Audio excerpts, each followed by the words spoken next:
특별히 대강절 동안에 저희가 함께 예수 그 이름이라는 주제를 가지고 함께 말씀을 나눴는데요. 오늘은 그 마지막 시간 예수님의 이름 중에 하나님의 아들에 대해서 함께 말씀을 나누도록 하겠습니다. 기독교의 구원의 특징이 있다면 바로 거듭남입니다. 타종교들은 사람의 변화, 또 성숙함, 의와 선함을 이야기할 때가 있지만 철저하게 기독교, 즉 성경이 말하고 있는 구원은 너희가 새로운 존재로 태어나야 됨을, 즉 존재가 바뀌어야 너희가 구원받는 자임을 우리에게 말씀하시죠. 때문에 오늘 예수님께서 하나님의 아들이라는 그 이름으로 이 땅에 오신 것이 우리에게는 너무나도 소중합니다. 왜 하나님의 아들을 우리가 믿고 의지해야만이 온전히 그리스도 예수가 우리 안에 생명력이 되냐면, 그것은 지금부터 함께 나눌 말씀을 여러분들이 들어보면 그래서 예수님이 하나님의 아들이라고 우리가 고백해야 되는 것이 바로 온전한 고백이구나 라는 것들을 알 수 있을 것 같아요. 자, 먼저 창세기에 보면 먼저 하나님의 형상대로 지음받았던 사람은 죄가 들어오기 전에는 하나님과 아주 친밀한 관계 속에서 그 하나님의 형상 자녀가 누리는 모든 것들을 누릴 수가 있었습니다. 근데 문제는 무엇이냐? 하나님보다 이제는 더 앞서가는 것, 자기 자신을 드러내고 싶었던 그 마음과 욕망이 강했던 그들이 하나님의 말씀에 불순종하고 죄가 그들의 삶에 들어오게 되어집니다. 근데 문제는 무엇이냐? 죄가 들어오면부터 그들의 존재가 완전히 바뀐 거예요. 하나님의 형상의 생명력은 사라지고 죄의 생명력들이 그들을 온전히 구속해버리고 만 것입니다. 제가 참 듣기 싫어하는 성경에 이 단어가 있거든요. 그 단어가 기록되어 있는 요한복음 8장 44절에 보면 우리의 존재에 대해서 이렇게 기록하고 있습니다. 자, 우리 한번 읽어보도록 하겠습니다. 시작. 너희는 너희 아비 마귀에게서 났으니 너희의 아비의 욕심대로 너희도 행하고자 하느니라. 그는 처음부터 살인한 자요, 진리가 그 속에 없으므로 진리에 서 있지 못하고 거짓말할 때마다 제 것으로 말하나니 이는 그가 거짓말쟁이요 거짓의 아비가 되었음이니라. 아멘. 즉 우리의 존재가 뭐라는 거예요? 오늘 본문에는 이제는 우리 아비가 마귀라고 표현되어 있지만 우리는 어찌 보면 마귀의 자녀로서의 존재로 살아가 죄의 열매, 죄의 결과를 우리는 맞이할 수밖에 없는 그러한 존재로 살아가는 것이 바로 저와 여러분이라는 겁니다. 아무리 선함으로 우리를 포장하고 아무리 의로움으로 나아가며 아무리 성숙한 사람처럼 살아가도 우리의 존재는 변하지 않는 거예요. 왜냐? 이 죄가 여전히 우리를 구속하기 있기 때문입니다. 그래서 성경이 말하는 것이 무엇이냐? 너희가 구원을 받기 원한다면 너희의 삶이 변화되어지는 것, 더 성숙해지는 삶을 살아가는 것, 선한 삶을 살아가는 것, 더 의롭게 살아가는 것이 너희의 구원이 아니라 너희들이 구원을 받기 위해서는 온전히 거듭나야 된다. 새로운 존재가 되어야 됨을 우리에게 말씀하는 거예요. 그래서 새로운 존재가 되어질 수 있는 방법을 오늘 하나님은 예수는 하나님의 아들이라는 그 이름을 통하여 우리에게 분명하게 말씀하고 계신 것이죠. 자, 그렇다면 한번 오늘 본문을 바라보며 왜 우리에게 예수님이 하나님의 아들이라고 인정하는 것이 중요한 것인가를 함께 말씀을 나눠보도록 하겠습니다. 자, 오늘 말씀은 요한복음 3장에 있는 말씀입니다. 아마 잘 아는 말씀이겠죠? 이 니고데모와 예수님에 대한 이야기입니다. 니고데모는 유대인들의 아주 젊은 지도자였어요. 당시의 바리새인, 그러니까 서기관과 바리새인들은 거의 같이 갔던 사람들이니까 율법을 잘 알고 하나님의 그 율법을 잘 지켜 행했던 사람, 그리고 당시의 산헤드린 공의회, 흔히 말하는 당시의 종교 지도자들 가운데도 지도자라고 이야기하는 그 산헤드린 공의회의 회의원이었던 사람이 이 바로 니고데모예요. 그 당시에 여러분 구원의 어떤 방법은 무엇이었습니까? 내가 의롭게 살아가는 것 아니었습니까? 율법을 얼마나 잘 지키냐, 내가 얼마나 선을 행하고 살아가는 사람이냐, 내가 죄와 벗하지 아니하며 얼마나 깨끗하게 살아가는 사람이냐. 사실 이러한 기준으로 보면 니고데모는 아주 훌륭한 사람입니다. 근데 이 니고데모가 그렇게 율법을 지키고 선한 삶을 살아가고 또 의로운 삶을 살아가려고 하는데도 마음속에 지울 수 없는, 마음속에 해결되지 아니하는 그런 질문 한 가지가 있는 거예요. 내가 이렇게 열심히 살아가고 의롭게 살아가는데도 내가 온전치 않은 거예요. 아무리 의를 행하고 아무리 선을 행하려고 해도 여전히 내 안에 죄가 남아있는 것 같고, 내가 의를 행하였어도 여전히 부족한 자신의 모습이 보이기에 어느 날 니고데모는 내게 부족한 것이 과연 무엇일까? 내가 무엇을 더 해야만이 내가 확실한 구원의 확신을 얻을 수 있을까를 너무나도 궁금해했다라는 것이죠. 그래서 한밤중에 예수님을 찾아가게 되어집니다.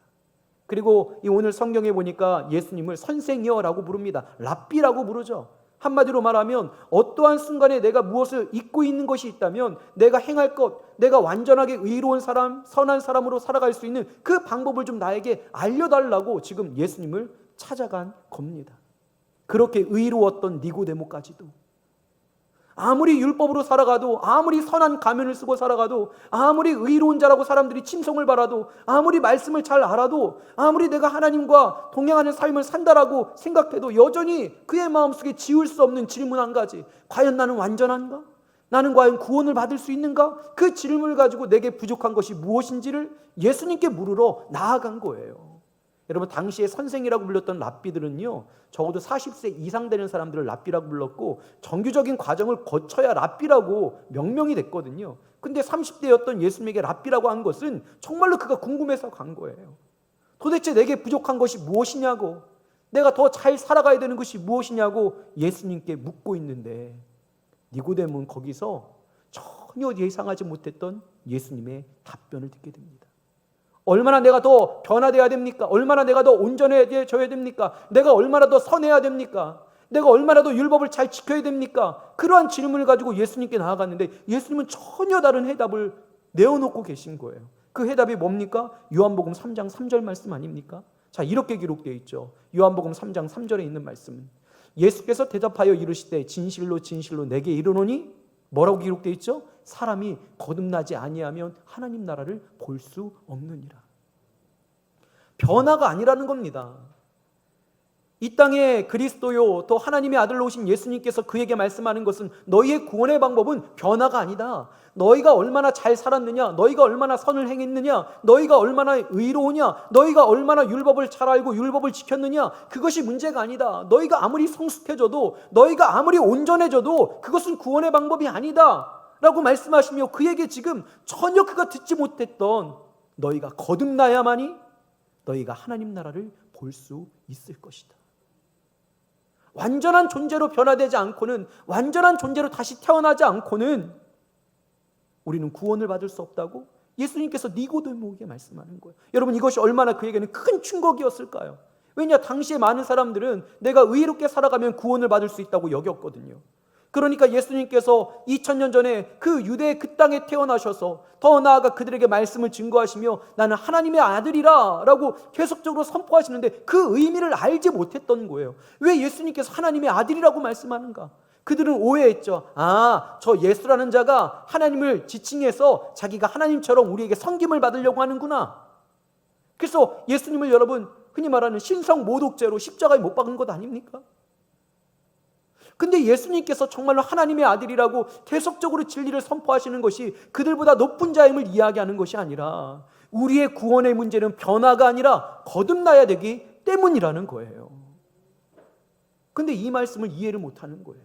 왜냐? 당시에 구원의 방법은 할례를 받거나 또한 율법을 행하거나 의롭게 살아가거나 죄인들과 부정한 것과는 근처도 가지 아니하는 그러한 삶을 살면 구원받을 수 있다고 믿었거든요. 근데 그렇게 살아가도 인생이 이상하게 허한 거예요. 구원의 문제가 해결되지 않는 거예요. 그 가운데 거듭남의 것들을 이야기하시는 이 예수님의 물음 앞에 이제는 그 거듭남에 대해서 여전히 육적으로 생각하는 니고데모의 대답이 나옵니다. 요한복음 3장 4절에 있는 말씀이에요. 이렇게 기록되어 있습니다. 함께 읽어보겠습니다. 시작. 니고데모가 이르되 사람이 늙으면 어떻게 날 수 있사옵나이까? 두 번째 모태에 들어갔다가 날 수 있사옵나이까? 아멘. 불가능한 아닌 겁니까? 어떻게 사람이 거듭날 수 있습니까? 니고데모, 그렇게 율법을 잘 아는 사람도, 그렇게 하나님의 말씀을 잘 알고 있다고 하는 사람들도 여전히 묶여있는 구원의 방식과 구원의 방법이 무엇이었어요? 육신의 것이었어요. 성숙해지는 것, 의롭게 살아가는 것, 선함을 베푸는 것, 죄의 자리에 가지 아니하는 것. 그러니까 온전히 변화되어지면 구원을 받는다고 생각했는데 예수님은 그게 아니라는 거예요. 그래서 물어본 거예요. 그럼 우리가 어떻게 거듭나는 겁니까? 어떻게 늙은 사람이 다시 어린아이로 다시 태어날 수 있는 겁니까? 그럴 수 없지 않습니까? 예, 맞아요. 그럴 수 없지요. 그래서 예수님이 하나님의 아들이심을 고백해야 되는 거예요. 왜냐? 하나님의 아들이신 예수님은 하나님의 생명력을 가지고 이 땅에 오신 분이기 때문입니다. 우리가 잃어버린 하나님의 형상을 온전히 가지고 이 땅에 오셔서 우리의 그리스도가 되어주실 때에 그 생명력으로 죄의 것들을 몰아내고 그 하나님의 그 형상, 우리가 잃어버렸던 것들을 회복시켜 주신 분이 바로 누구냐? 하나님의 아들 예수 그리스도라는 거예요. 여러분. 자, 우리 성경을 좀 함께 보도록 하겠습니다. 고린도후서 4장 4절에 있는 말씀인데요. 자, 우리 한 목소리로 한번 읽어보도록 하겠습니다. 시작. 그 중에 이 세상의 신이 믿지 아니하는 자들의 마음을 혼미하게 하여 그리스도의 영광의 복음의 광채가 미치지 못하게 함이니 그리스도는 하나님의 형상입니다. 할렐루야. 그러니까 우리가 예수님은 나의 삶의 구주입니다. 그리스도입니다. 나의 주인입니다. 예, 맞습니다. 그렇게 고백은 하지만 만약에 그 그리스도가 하나님의 아들이심을 고백하지 못한다면 반쪽 복음인 거예요. 우리의 존재가 변화되어지지 않는 거예요. 근데 왜 하나님께서 또 예수님께서 너희가 거듭나야 되는 것, 그것이 구원이라고 말씀하시며 예수님께서 많은 사람들에게 그렇게 오해를 받으시면서까지 마지막 그 십자가에 죽으시면서까지도 내가 하나님의 아들이다, 하나님의 아들인 내가 이 땅에 온 것이다라고 이야기했을까요? 높임을 받으려고? 섬김을 받으려고? 너희보다 뛰어난 존재임을 드러내려고? 아니요. 그는 원래 빌립보서 2장 5절과 6절에 보니까 그는 본체 하나님이시나 오히려 종의 모습으로 오신 분이에요. 그 당시에 유대인들이 생각하는 것처럼 특별한 존재로 네가 역임을 받으려고 하는구나, 너희가 우리 가운데 군림하려고 너희가 하나님의 아들이라고 이야기하는구나, 그게 아니라는 거예요. 우리가 구원받을 수 있는 유일한 방법은 거듭나는 것, 존재가 바뀌는 거예요. 우리의 삶의 DNA가 하나님의 자녀의 그 DNA가 다시 회복돼야 돼야 되는데 그 하나님의 형상을 가지고 이 땅에 오신 그 하나님의 아들을 믿는 것이 유일한 방법이었던 겁니다. 그래서 예수님께서 사람들에게 그 숱한 고난과 순환을 당하며 십자가에 못 박히는 순간까지 그들에게 계속적으로 말씀하는 게 뭐예요? 내가 그리스도다. 그리고 나는 하나님의 아들이다. 너희가 그리스도인 나를 믿어야 되는데 단지 이 땅의 메시아로 믿는 것이 아니라 너희가 잃어버린, 죄로 인하여 잃어버린 그 형상, 하나님의 형상을 그대로 가지고 온 메시아임을 너희가 믿고 고백해야 됨을 우리에게 말씀하고 계십니다. 요한복음 1장 12절 말씀 우리가 다 알잖아요. 영접하는 자 곧 그 이름을 믿는 자들에게는 하나님의 자녀가 되는 권세를 주셨으니. 할렐루야. 예, 그리스도로 영접하면 우리는 하나님 자녀가 됩니다. 그러나 그 그리스도 되시는 예수님께서 어떤 분이라는 거예요? 하나님의 아들이라는 거예요.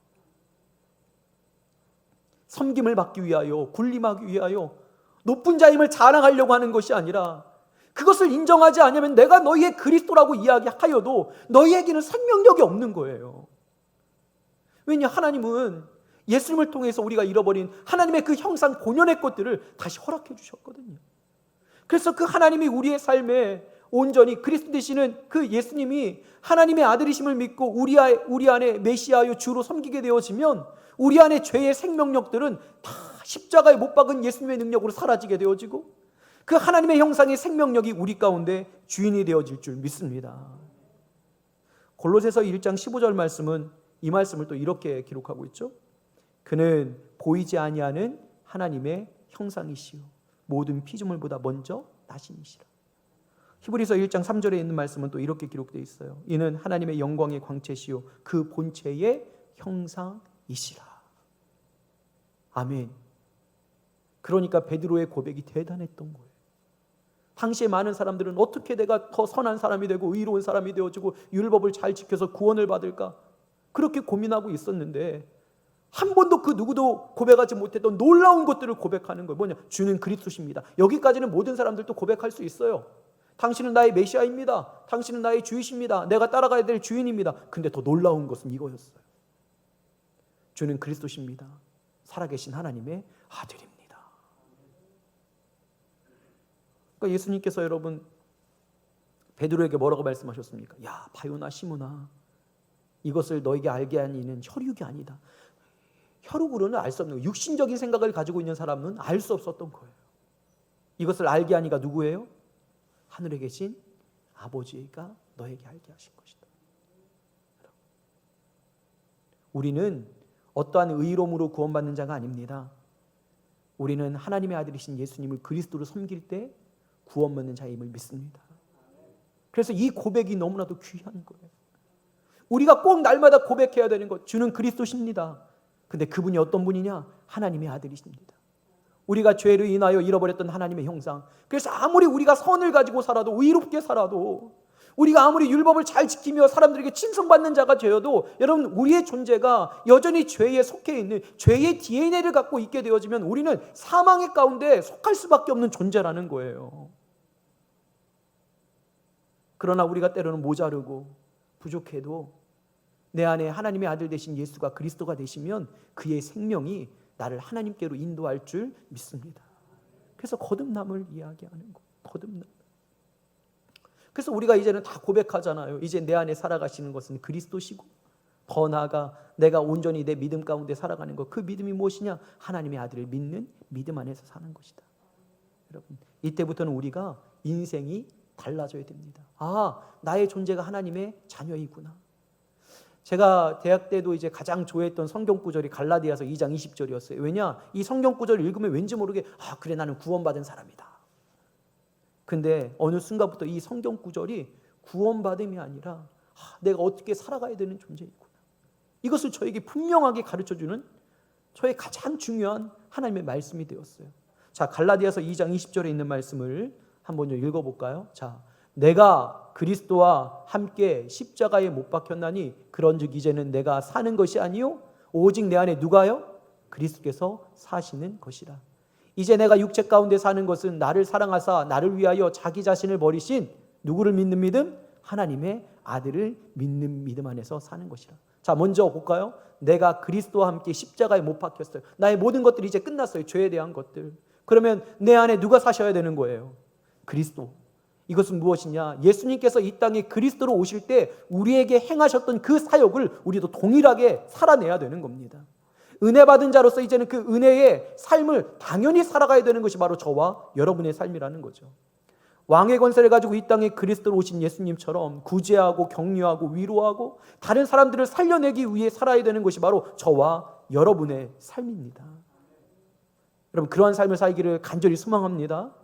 왕이라는 것은 군림함을 이야기하는 게 아닙니다. 그 왕의 권세로 다른 사람을 격려하라는 거예요. 위로하라는 거예요. 도와주라는 거예요. 구제하라는 거예요. 그렇게 살아가라고 말씀하고 있어요. 또 선지자의 사명을 감당했던 예수님은 어떤 분이세요? 하나님과 인간의 화목제물 되셔서 평화를 누리게 하신 분이 예수님이지만 이 땅을 살아가는 잘못된 사람들, 잘못된 길로 가는 사람들과는 여러분 갈등을 일으켰던 분입니다. 진리를 증거하면서 갈등을 두려워했지 않았던 분이에요. 저도 목회자로 살아가면서 날마다 고백하는 게 있습니다. 그것이 무엇이냐? 하나님, 좋은 게 아닌 게 되게 하여 주시옵소서. 옳은 것이 좋은 것이 되게 하여 주시옵소서. 하나님과의 인간의 관계를 화목하기 위해서는 선지자의 사명은 무엇이냐? 어떠한 순간에도 사람에게 얽매이지 아니하며 옳은 길을 제시할 수 있어야 되는 것이 바로 선지자인 줄 믿습니다. 그러지 아니하면 진리를 발견하지 못하는 거예요. 로마서 1장 28절 이하에 보면 사람들이 진리에서 눈이 멀어져서 하나님으로부터 마음이 떠난 사람들, 그 특징이 뭐예요? 서로가 그냥 좋다고 하는 거예요. 죄를 지어도 좋고 사망으로 가는 길에 있음에도 서로가 좋다다가 그냥 그 사망에 이르는 거예요. 그거는 선지자의 사명이 아니라는 거죠. 선지자는 끝까지 옳음을 이야기할 수 있어야 되는 것이 바로 선지자의 사명인 줄 믿습니다. 그래서 힘들고 어려운 거예요. 그래서 좁은 길이라는 거예요. 사람들이 인정해주지 않아도 진리이게 선포해야 되는 거예요. 여러분, 예수님 보세요. 그냥 적당히 좀 타협하면 안 되나요? 그 당시에 이 땅에 많은 사람들이 바라볼 때 예수님은 특별한 분이었어요. 선생으로 불리기도 했고 또는 선지자로 불리기도 했어요. 엘리사다, 엘리야다, 아니면 그는 사도 요한과 같은 사람이다, 세례 요한과 같은 사람이다, 그렇게 불려졌던 사람이 바로 예수님이에요. 조금 타협하면 사람들에게 높임을 받는 건 아닙니까? 근데 거기서 괜히 예수님께서 이렇게 말씀하는 거예요. 야, 나는 하나님의 아들이다. 와, 사람들이 그때부터는 그를 향해서 돌을 던지고 조롱을 하고 결국 십자가에 못 박은 것 아닙니까? 그럼에도 불구하고 예수님께서 그 말을 거두지 않은 이유가 뭐예요? 그 옳음의 진리의 길이 결국 그들을 구원으로 이르게 하기 때문입니다. 사랑하는 여러분, 선지자들은 끝까지 하나님의 말씀을 증거해야 될 줄 믿습니다. 사람의 말에 귀를 기울이는 것이 아니라, 사람들이 듣기 좋은 이야기를 하는 것이 아니라, 그들이 갈등하며 그들이 아파할지라도 결국 진리를 이야기해야 되는 것이 바로 선지자의 사명을 살아가는 저와 여러분이라는 거예요. 잘못된 길을 가고 있는 사람이 있다면 잘못 가고 있다고 말을 해줘야 되는 거예요. 옳은 길을 가라고 이야기해줘야 되는 거예요. 하나님의 아들이신 예수님, 그분을 믿는 것이 온전한 진리임을 알고 있다면 그것을 말해줘야 되는 거예요. 근데 요즘은 여러분 아시겠지만 사람들이 듣기 좋아하는 말, 또 사람들이 자기의 말을 지지해주는 사람들을 막 이렇게 쫓아다니는 건 아닙니까? 내 말이 맞죠? 내가 생각하는 게 맞지요? 그게 아니라는 거예요. 성경이 우리에게 말씀하시는 그대로 좋은 게 좋은 게 아니라 옳은 길이 좋은 거예요. 그 길을 갈 수 있는 저와 여러분 되기를 간절히 소망합니다. 또 그리스도 되시는 예수님께서 기름 부은 자로 사명을 감당하신 것이 무엇이 있습니까? 제사장의 사명 아닙니까?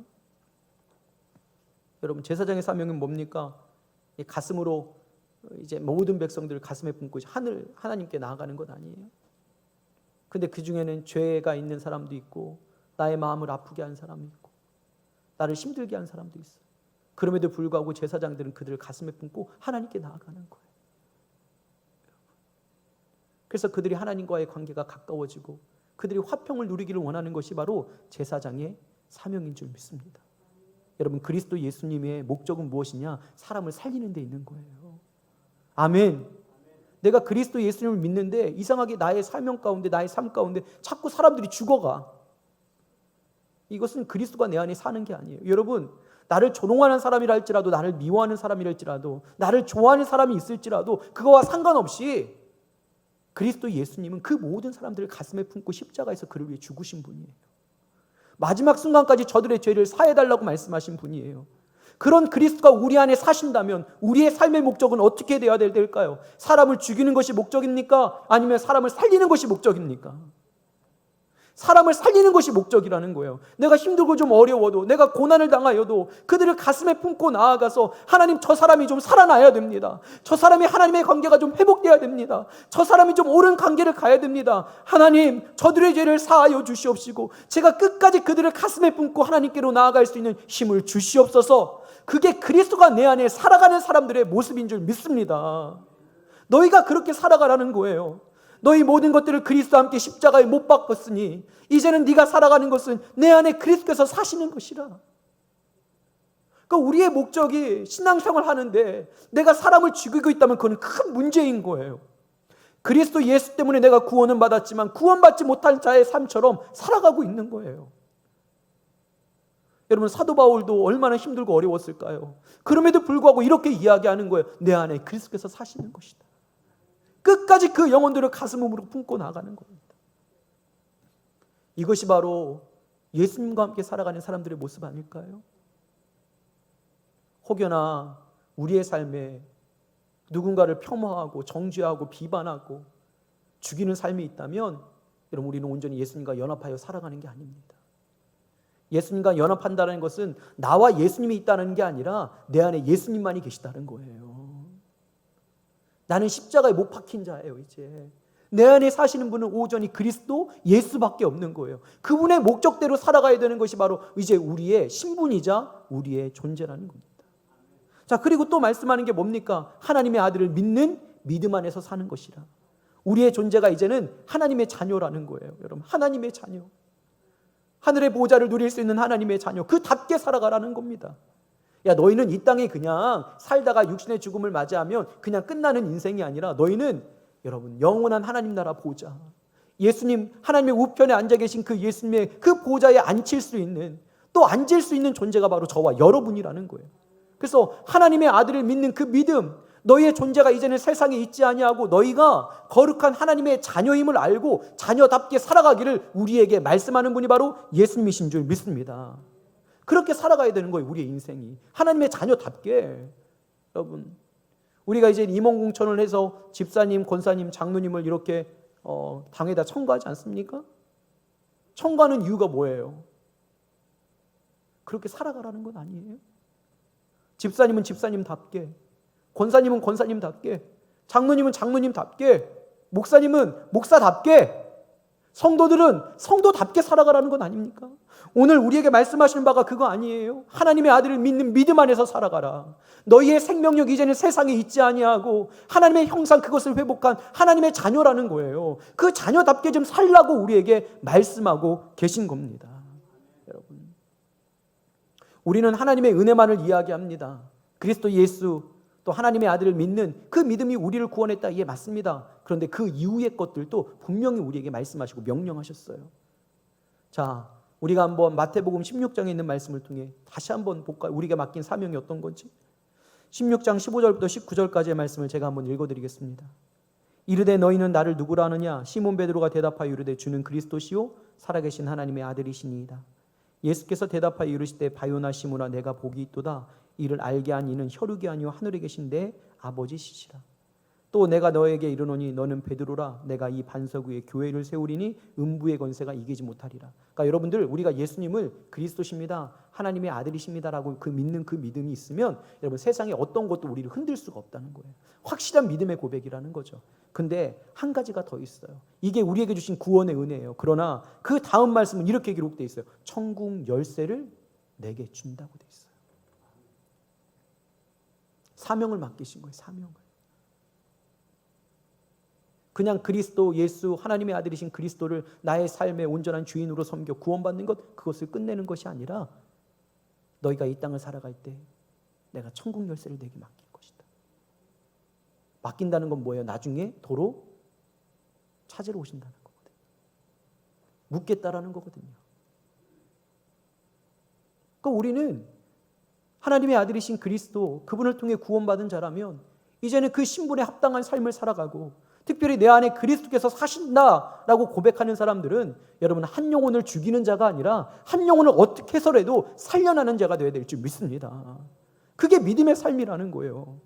누구를 폄하하고 누구를 비난하고 누구를 정죄해서 누구를 죽이는 거는 여러분, 사단 마귀라는 짓 아닙니까?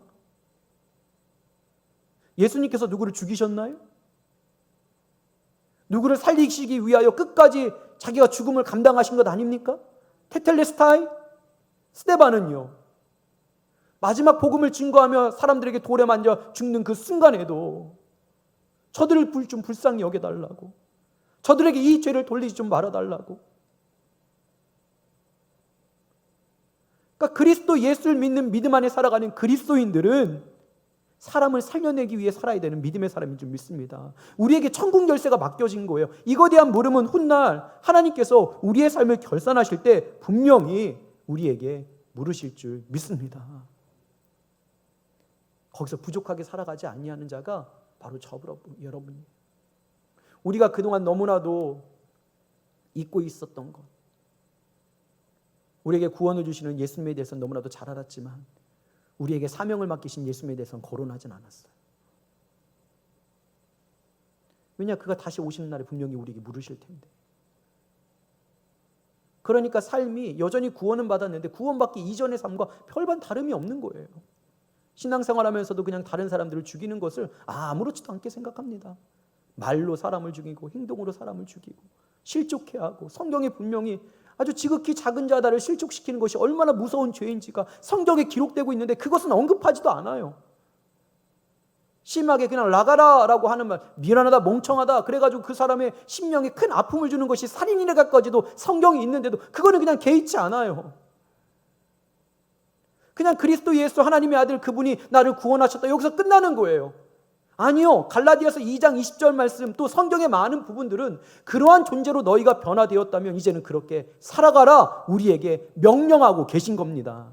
이거는 선택이 아니에요. 이거는 우리의 삶의 의무예요. 그렇게 자녀답게 살아가야 되는 거예요.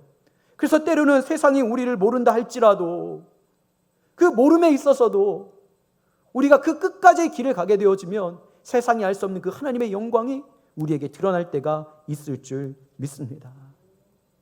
사랑하는 여러분, 하나님의 아들이심을 고백하지 못한다면 우리에게 거듭남은 없습니다.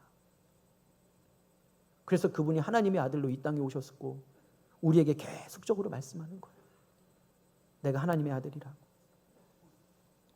그러한 인생을 살아가는 저와 여러분 되기를 간절히 소망합니다. 우리가 잘 알고 있는 달란트 예배에 이런 말씀이 나와 있습니다.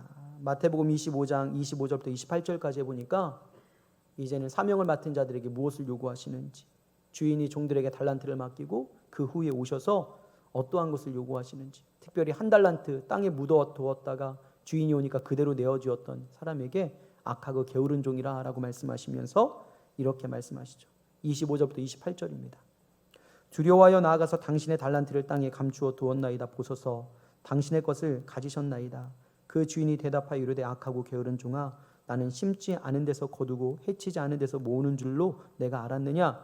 그러면 내가 마땅히 내 돈을 취리하는 자들에게나 맡겼다가 내가 돌아와서 내 원금과 이자를 받게 하였을 것이라 하고 그에게서 1달란트를 빼앗아 10달란트 가진 자에게 주라라고 되어 있어요. 뭐냐면 이자를 받는 분이라는 거예요.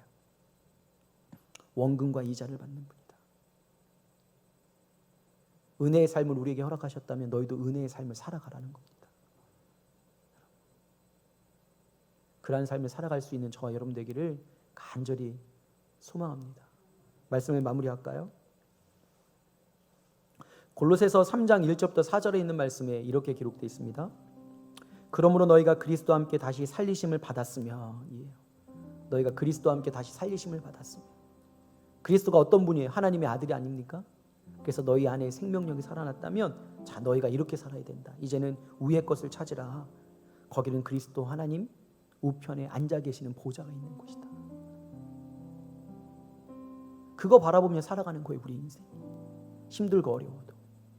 사람들은 몰라요. 이 말씀이 또 이렇게 기록하고 있어요. 위의 것을 생각하고 땅의 것을 생각하지 말아라. 너희는 이미 죽었다. 너희의 육신의 것들은 다 죽었다는 거예요. 너희의 생명이 그리스도와 함께 하나님 안에 감추어졌습니다. 세상은 모를 거라는 거예요.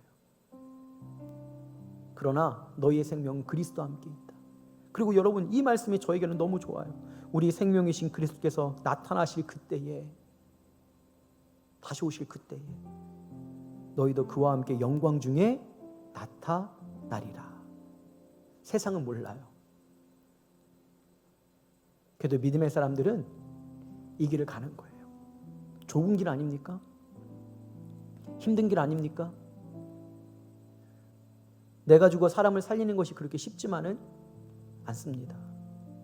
그러나 우리에게 주어진 삶의 본분과 그 존재가 하나님의 자녀이기에 하나님의 자녀답게 살아가야 되는 것이 바로 저와 여러분의 삶이라는 겁니다. 우리 특별히 반월중앙교회는 그런 분들이 너무나도 많죠. 열심히 사역하고 헌신의 자리에 있다 보면 사람들에게 듣지 말아야 되는 말도 듣고 많은 오해도 사게 되어지고, 그래서 잠을 자지 못할 때도 많잖아요. 여러분들 그럴 때 많죠. 불면증 걸리고 스트레스 받아가지고 교회 오기도 싫고 찢어지는 마음 때문에 내가 과연 이 교회를 다녀야 되나 말아야 되나, 내가 여기서 포기해야 되나. 근데 또 아침이 되어지면 여러분들 그래도 내가 그리스도와 함께 살아가는 사람인데, 그 사람에게 이에는 이 눈에는 눈이 아니라 이와 눈을 나에게 줘도 내가 사랑을 줘야 되지 하면서 여러분 손을 펼치는 것이 여러분의 삶 아닙니까? 근데 그렇게 살아가라는 거예요. 그렇게 살아가라고. 그렇게 살아가라고. 그게 그리스도 예수를 정말로 주인으로 섬기는 사람들의 모습, 하나님의 아들이신 예수를 믿어서 우리의 생명력이 하나님의 자녀로 변화된 사람들의 모습이라는 거예요. 저도 그렇게 성격이 좋은 사람이 아니거든요. 특별히 온전히 예수를 인격적으로 만나기 전까지는 비판하고 정죄하고 사람들 막 하면 옳고 그름 이야기하면서 사람들을 그냥 싹 죽였어요. 싹. 저희 어머님이 자주 하셨던 말씀에 너 죽을래? 진짜 엄청 죽였던 것 같아요, 사람들. 근데 요즘 생각해보면 부질없는 삶이더라고. 예전보다 그러면 삶이 편해져서 이렇게 웃고 다니냐? 여러분 절대 그렇지 않아요. 목회라는 것이, 죄송합니다, 목사님만 힘든 거 아닌데, 근데 목회의 자리가 그렇게 녹록지만은 않아요. 특히 이제 성도님들이 저희 교회는 좀 많잖아요. 그죠? 이런저런 얘기 막 그냥 수도 없이 들려옵니다. 오해하고 곡해하고 비난하고 정죄하고. 그러면 여러분, 제가 아직 성화되지 않아가지고 밤에 화가 막 엄청나게 나요. 눈물도 흘리고, 과연 이 길이 맞나? 그런 생각 들고. 그런데요, 또 하루 지나고 아침에 그리스도께서 내 안에 사시는 모습을 바라보며 그래도 또 살아가는 거예요. 그렇게 예수님과 함께 그냥 또 살아가지는 거예요. 그렇게 하루하루 살아가다 보면 사람은 알 수 없지만 예수님이 다시 오는 그날에 예수님이 갖고 오시는 그 하나님의 영광을 함께 누리게 되어질 줄 믿습니다. 여러분, 우리 반월중앙교회는 옳은 길을 갔으면 좋겠습니다. 매번 말해도 변하지 않을 수도 있어요. 제발 정죄하거나 비판하거나 다른 사람들 죽이지 좀 말라고. 왜 가장 가깝고 사랑스러운 사람들을 그렇게 죽여대는 거예요? 이걸 죽여 살려 맨날. 여러분, 먼 사람들은 관계도 없죠? 그렇게 살아가면 안 된다는 거예요. 같이 살아가야죠, 같이. 우리의 목자 되시는 예수님 향해서 같이 가야죠. 아멘. 여러분, 결단하세요. 그리스도와 함께 살아가는 것은 사람을 죽이는 게 아니에요. 내가 죽어서 사람을 살리는 거예요. 그게 그리스도와 함께 살아가는 그리스도인이에요. 내 기질, 내 성격, 내 오름, 이 모든 것들을 십자가에 다 못 박은 거예요. 너는 죽었다. 너는 죽었다. 너는 죽었다. 너희 안에 그리스도만 사신 것이다. 또 그러면 저에게 이렇게 말씀할 수 있어요. 아이, 목사님, 그거는 성경이고 어떻게 우리가 그렇게 살아갑니까? 여러분, 우리는 하나님의 아들의 생명력을 회복한 사람들인 줄 믿습니다. 우리는 하나님의 자녀입니다. 하나님의 자녀답게 살아야 돼요. 그렇게 인생을 살아갈 수 있는 저와 여러분 되기를 간절히 소망합니다. 저는 날마다 결단합니다. 그리고 그렇게 살 거예요. 여러분들이 뭐라고 그래도 저는 그냥 제 길 갑니다. 내 안에 그리스도께서 사시는 길, 하나님의 아들, 그분이 내게 생명 주셔서 그냥 하나님의 자녀로 살아가는 길. 여러분도 그렇게 살아갈 수 있기를 간절히 원합니다. 같이 이렇게 걸어가자고요. 같이. 아멘. 여러분들이 앞서가고 또 제가 뒤에 가기도 하고, 제가 앞서가고 또 여러분들이 뒤에 따라오기도 하고, 그 좁은 길 가는 것 아닙니까? 우리 반월중앙교회는 구원받은 자로서 사람을 죽이지 않기를 간절히 소망합니다. 아멘. 칭찬도 하고 격려도 하고 위로도 하고, 어떻게 하면 도와줄까를 고민해야지. 어떻게 하면 저 사람을 비난할까? 내가 어떻게 하면 저 사람 더 높게 보일까? 우리 조금 연로하신 우리 원로 장로님들한테 다 여쭤보세요. 다 부질없는 것이라고 말씀하시죠. 그저 장로님들 다 그렇대요. 눈으로 저에게 말씀해 주셨어요. 다 부질없는 거예요. 우리 청년들 다 부질없는 거야. 지훈이 부질없어. 태환이도 그렇고, 규민이도 그렇고, 민수도 그렇고, 승현이도 그렇고, 다 청년들. 그냥 우리 그렇게 예수님처럼 그 길 갑시다. 아멘. 그게 우리가 가야 될 길이에요. 그게. 그런 인생을 살아갈 수 있는 저와 여러분 되기를 주님의 이름으로 축원합니다. 우리 함께 찬양하고 우리 결단하겠습니다.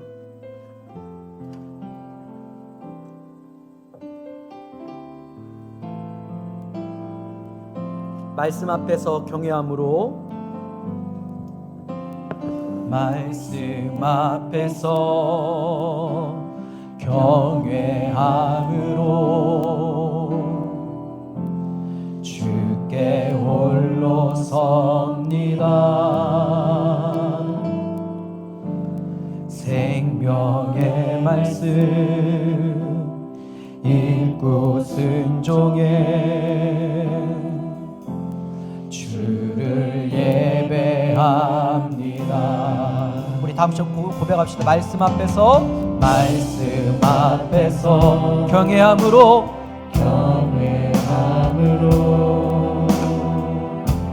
주께 홀로 섭니다. 생명의 말씀 읽고 순종해 주를 예배합니다. 기록된 말씀 힘이 있어서 진리로 우리 거룩게 하여. 아멘. 거룩한 말씀 세세 영원히 복음이 되어 말씀하시네. 하나님 말씀에 두려워 떠는 자, 그 말씀에 생명을 거는 자, 한 사람 찾으시는 주님의 약속을 믿어 하나님 말씀 운명을 거는 자 순종하며 주 따라가는 자 영원한 하나님 나라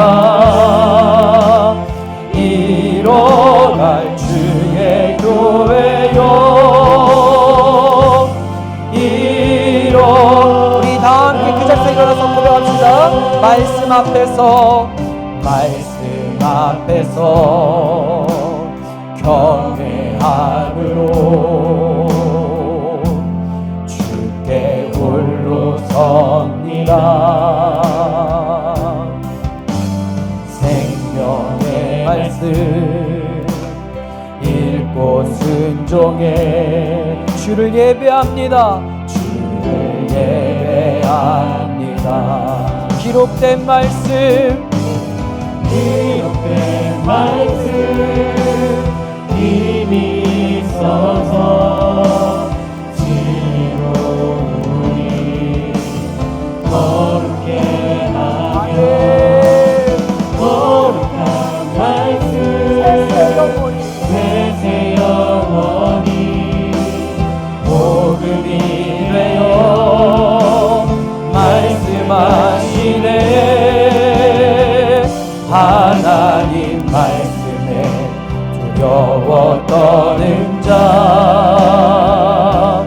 그 말씀에 생명을 거는 자 한 사람 찾으시는 주님의 약속을 믿어 하나님 말씀에 운명을 거는 자 순종하며 주 따라가는 자 영원한 하나님 나라 이뤄갈 주의 교회요 일어나라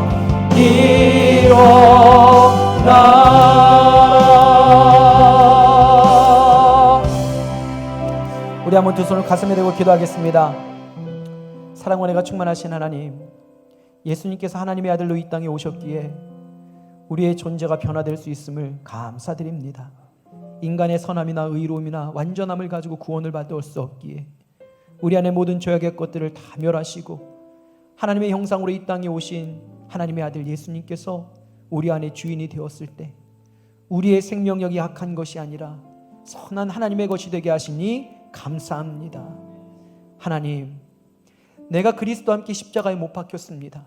이제는 이전의 나의 삶은 아무것도 없습니다. 이제는 그리스도가 내 안에 사실 수 있도록 사람을 죽이는 자가 아니라 어떻게 하면 그 영혼을 살려낼까? 어떻게 하면 그 영혼을 가슴에 품고 하나님께로 나아갈까?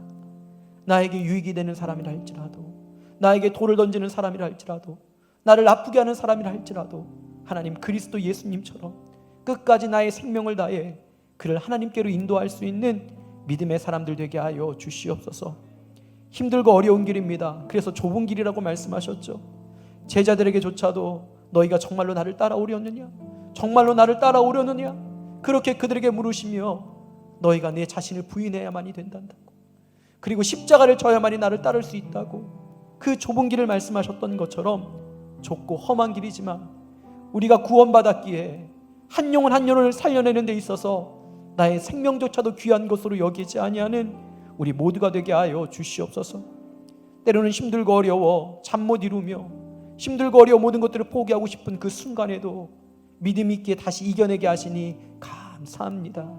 그 모든 고통의 시간, 외로움의 시간, 아픔의 시간들이 우리에게 예수님의 흔적이 되어서 다시 예수님이 이 땅 가운데 오시는 그날에 함께 하나님의 영광을 바라볼 수 있는 우리 모두가 되게 하여 주시옵소서. 특별히 하나님, 우리 사랑하는 믿음의 교우들, 그런 아픔 당하는 사람들이 있습니다. 모든 것들을 포기하고 싶은 사람들이 있습니다. 그래도 좁은 길을 걸어가게 하시니 감사합니다.